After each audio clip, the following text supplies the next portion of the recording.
କଣ ଭରସା ଅଛି ପୁଣି ପଳେଇବ କହୁଥିଲେ ପୁଣି ମାସେ 15 ଦିନ ରହିକି ପୁଣି ସାଡେ ଖାଇ ଖୁଇକି ଆସିବ। ହଁ ତମକୁ କହିବୁ ତମେ ଯିବ ହେଲା ଖାଇବ ଆମେ ଏକା ଖାଇପାରିବୁ ନା।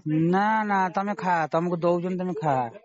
ନା ଅଲଗିଆ ନା ଲୋକ ତମେ ଗୁଡା ଖାଇବ ଆମ ସାଙ୍ଗରେ। ଘଇତାକୁ ଛାଡିକି ପଳଉଛ ପୁଣି ଆଉଛ ପୁଣି ଯାଉଛ। ସେଟା ଆମର ନିତିଦିନି ଅଭ୍ୟାସ ଆଉ କଣ କହିବ। ତମର କଣ ମାରି ପାରୁନି ଭାଇ ନା। ନନା ଆଇଲେ କହିବେ ମୁଁ କହିବି ଏଇ କଥା ସେ କହିଛି। ତ ପଳଉଛ ଆମେ ହୁଁ କହିନୁ କଣ ହେଇଗଲା।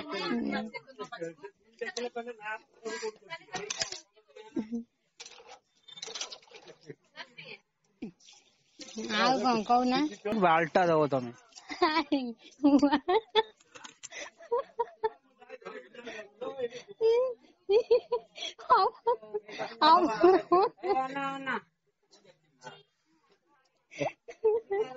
ତମର ତ ଜାଣି ନାହିଁ ସେଇଆ ଜଟ କରିଦମୁ ଆଉ।